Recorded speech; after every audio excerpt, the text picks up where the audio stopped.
Hello everyone. आज hybridisation process के बारे में बताएंगे। हाइब्रिडाइजेशन क्या होता है, मॉलिक्यूल्स में हाइब्रिडाइजेशन क्या होता है। तो hybridization is the concept of mixing atomic orbitals to form new hybrid orbital suitable for describing bonding properties. Bonding property को डिस्क्राइब करने के लिए ये जो प्योर एटॉमिक ऑर्बिटल होता है, जैसे कि एस, पी, डी, एफ, ये सब क्या होता है, प्योर एटॉमिक ऑर्बिटल। ये प्योर एटॉमिक ऑर्बिटल जब मिक्सिंग होता है, ये प्योर एटॉमिक ऑर्बिटल्स जब मिक्सिंग होता है एक दूसरे के साथ, तो न्यू हाइब्रिड ऑर्बिटल का फॉर्मेशन होता है। New hybrid orbital. अब वो जो हाइब्रिड ऑर्बिटल है, यहाँ पर ये जो प्योर एटॉमिक ऑर्बिटल है, सबका एनर्जी सेम नहीं है, डिफरेंट एनर्जी का ऑर्बिटल्स है। लेकिन हाइब्रिड ऑर्बिटल जब फॉर्म होता है, प्योर एटॉमिक ऑर्बिटल जब मिक्स होता है और न्यू हाइब्रिड ऑर्बिटल का फॉर्मेशन होता है, तो वहां पर जो हाइब्रिड ऑर्बिटल होता है सब इक्विवेलेंट एनर्जी का होता है। जैसे कि एक एग्जांपल दे रहे, जैसे कि मान लीजिए एक एस और एक पी ऑर्बिटल यहां पर मिक्सिंग हुआ। जैसे कि यहां पर 1s और 1p ऑर्बिटल अगर मिक्स हुआ है, अगर तो यहां पर 2 एटॉमिक ऑर्बिटल है, तो 2p और एटॉमिक ऑर्बिटल अगर मिक्स होता है तो 2 हाइब्रिड ऑर्बिटल का भी फॉर्मेशन होता है। तो यहां पर एक हाइब्रिड ऑर्बिटल और यहां पर एक हाइब्रिड ऑर्बिटल। तो कौन सा एटॉमिक ऑर्बिटल मिक्स हुआ, यहां पर एक s और एक p। अब ये दो जब मिक्स होता है तब 2 हाइब्रिड ऑर्बिटल का फॉर्मेशन होता है, जो होता है sp। अगर n number of atomic orbital अगर मिक्स होता है तो n number of hybrid orbital का भी फॉर्मेशन होता है। अगर 2 एटॉमिक ऑर्बिटल यहां पर मिक्स हुआ तो 2 हाइब्रिड ऑर्बिटल का भी फॉर्मेशन होगा। अगर 3 एटॉमिक ऑर्बिटल मिक्स हुआ तो यहां पर 2 होगा, तो यहां पर हाइब्रिड ऑर्बिटल भी होगा 2। अगर 3 एटॉमिक ऑर्बिटल मिक्स हुआ तो हाइब्रिड ऑर्बिटल भी यहां पर होगा 3। अगर 4 एटॉमिक ऑर्बिटल मिक्स हुआ तो यहां पर हाइब्रिड ऑर्बिटल भी होगा 4। ऐसे करके तो यहां पर कौन कौन सा टाइप का हाइब्रिडाइजेशन होता है, टाइप्स ऑफ हाइब्रिडाइजेशन।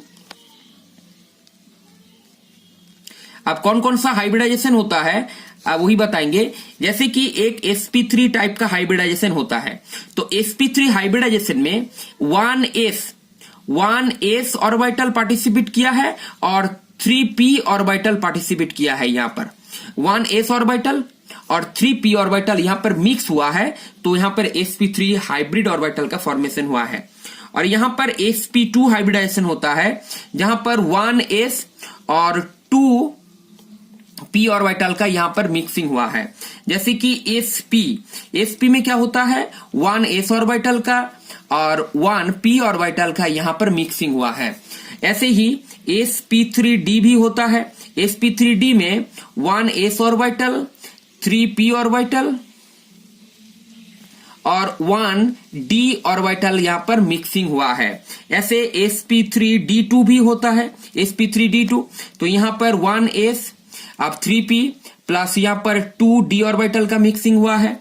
उसके बाद sp3d3 भी होता है। sp3d3 मतलब यहां पर 1s और 3p और 3d ऑर्बिटल यहां पर मिक्सिंग हुआ है, तो यहां पर sp3d3 हाइब्रिडाइजेशन का फॉर्मेशन होता है। ये होता है टाइप्स ऑफ हाइब्रिडाइजेशन।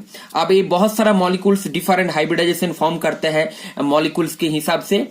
आप कैसा एटम अटैच है उसके साथ, उसके ऊपर डिपेंड करके ऐसा हाइब्रिडाइजेशन फॉर्म करते हैं। जैसे कि यहां पर एग्जाम्पल दे रहा है, जैसे कि मीथेन में जो कार्बन एटम है, ये कार्बन एटम का हाइब्रिडाइजेशन, जो सेंट्रल एटम होता है उसका हाइब्रिडाइजेशन क्या है। यहां पर कार्बन अब कैसे निकालेंगे, जैसे कि एक सिंपल तरीके से दिखाते हैं। जैसे कि कार्बन, इसका जो एटॉमिक नंबर है वो 6 होता है। तो कार्बन का जो ग्राउंड स्टेट है, ग्राउंड स्टेट इलेक्ट्रॉनिक कॉन्फ़िगरेशन क्या होगा, ग्राउंड स्टेट इलेक्ट्रॉनिक कॉन्फ़िगरेशन उसका होगा 1s, उसके बाद 2s और उसके बाद यहां पर होगा 2p। तो यहां पर 1s, यहां पर 2s और यहां पर होगा 2p। तो टोटल इलेक्ट्रॉन 6 होगा, तो 1 2 3 4 5 6 हो गया। अब कार्बन का यहां पर एक्साइटेड स्टेट में इलेक्ट्रॉनिक कॉन्फ़िगरेशन क्या होगा। एक्साइटेड स्टेट मतलब एनर्जी एब्जॉर्ब करने के बाद क्या होता है, एनर्जी एब्जॉर्ब करने के बाद उसका जो पेयर्ड इलेक्ट्रॉन है, वो जो 2s का जो पेयर्ड इलेक्ट्रॉन है वो 2p जो यहाँ पर वैकेंट ऑर्बिटल है वहां पर ट्रांसफर कर देता है। मतलब यहाँ पर टोटल उसका तब अनपेयर्ड इलेक्ट्रॉन हो जाएगा 4। तो ए हो गया 2s और ए हो गया 2p का 3 ऑर्बिटल्स होता है। तो यहां पर क्या होता है, कार्बन देखिए यहां पर कार्बन का टोटल बॉन्ड है 4, क्यों 4 हाइड्रोजन के साथ यहां पर अटैच है कार्बन। तो इसलिए कार्बन जो हाइब्रिडाइजेशन फॉर्म करेगा यहां पर एक s ऑर्बिटल और 3p ऑर्बिटल यहां पर इन्वॉल्व रहेगा। क्यों, यहां पर 4 बॉन्ड है, चारों हाइड्रोजन यहां पर एक साथ अलग अलग करके बॉन्ड फॉर्मेशन करेगा। तो यहां पर 1s और 3p यहां पर ऑर्बिटल देखिए, यहां पर carbon atom in sp3 hybridization in sp3, तो उसका क्या होगा तब यहां पर 1s, उसके बाद यहां पर 4, देखिए यहां पर कितना एटॉमिक ऑर्बिटल यहां पर मिक्सिंग हुआ 1 2 3 4, तो यहां पर 4 हाइब्रिड ऑर्बिटल का भी ऐसे ही फॉर्मेशन होगा, 4 हाइब्रिड ऑर्बिटल, और उसका नाम क्या होगा, ये तो sp3 हाइब्रिड ऑर्बिटल हुआ, तो यहां पर सारे sp3 हाइब्रिड ऑर्बिटल का फॉर्मेशन होगा। यहाँ पर सारे sp3 हाइब्रिड ऑर्बिटल का फॉर्मेशन होगा जहां पर कार्बन का एक एक करके अनपेयर्ड इलेक्ट्रॉन है, और यहाँ पर चारों हाइड्रोजन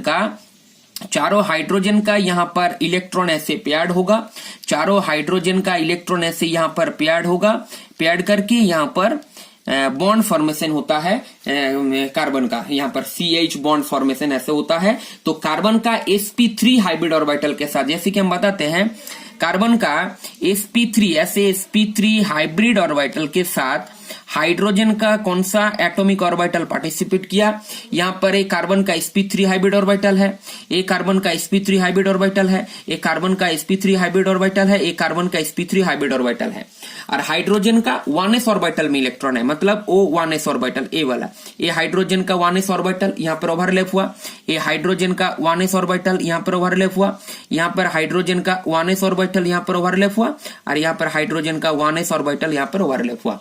मतलब जो बॉन्ड होगा ऐसा, मतलब सिग्मा बॉन्ड फॉर्मेशन होगा, ऐसे करके यहाँ पर चारों जो सिग्मा बॉन्ड यहाँ पर फॉर्मेशन होगा। तो यहाँ पर जो कार्बन का जो हाइब्रिड ऑर्बिटल है वो sp3 है। ऐसे कार्बन इथिन में जैसे कि H2C डबल बॉन्ड CH2, जो इथिन है, इथिन में कार्बन sp2 हाइब्रिडाइज्ड है, sp2 हाइब्रिडाइज्ड है। ऐसे ही कार्बन का जो एसिटिलीन है उसमें जो कार्बन है वो sp हाइब्रिडाइज्ड है। sp हाइब्रिडाइज्ड मतलब यहाँ पर 2 एटॉमिक ऑर्बिटल यहाँ पर मिक्सिंग हुआ और 2 हाइब्रिड ऑर्बिटल का फॉर्मेशन हुआ जो sp होगा। तो ऐसे करके कार्बन हाइब्रिड ऑर्बिटल फॉर्म करते हैं रिएक्शन के हिसाब से, और कितना सराउंडेड एटम है उसके हिसाब से हाइब्रिड ऑर्बिटल का फॉर्मेशन करते हैं। ऐसे ही जैसे कि PCl5 में फास्फोरस का जो सेंट्रल एटम है, यहाँ पर फास्फोरस का हाइब्रिडाइजेशन स्टेट क्या है, तो अब यहाँ पर देखना है जो फास्फोरस 5 एटम के साथ अटैच है, फास्फोरस 5 एटम के साथ अटैच है, तो फास्फोरस का एटॉमिक नंबर होता है 15, तो उसका इलेक्ट्रॉनिक कॉन्फ़िगरेशन होगा, मतलब ground state electronic configuration. Ground state electronic configuration क्या होता है उसका 1s2 2s2 2p6 ऐसे करके। तो यहां पर हम लिखेंगे 1s2 2s2 2p6 3s2 3p3, total 15 हो गया, 3s2 3p3। तब यहां पर हम लिखते हैं ये 2s, उसके बाद लास्ट वाला ऑर्बिटल का बात कर रहे हैं यहाँ पर 3p, अब यहां पर हो गया 2s, अब नहीं 3s, ये 3s है, अब ये 3p है, 3p के बाद मतलब इसका वैकेंट d ऑर्बिटल है, तो ये वाला हो जाएगा उसका 3d। अब 3d में टोटल 5 ऑर्बिटल होता है 3d, मतलब यहाँ पर टोटल 2 इलेक्ट्रॉन्स है, यहाँ पर 1 2 3 इलेक्ट्रॉन्स है। एक ग्राउंड स्टेट में है, मतलब नॉर्मल स्टेट में। अब फास्फोरस एक्साइटेड स्टेट में मतलब एनर्जी एब्जॉर्ब करने के बाद उसका इलेक्ट्रॉनिक कॉन्फ़िगरेशन क्या होगा, यहाँ पर होगा 3s और ए होगा 3p, अब उसके बाद ए होगा 3d हाइब्रिड ऑर्बिटल।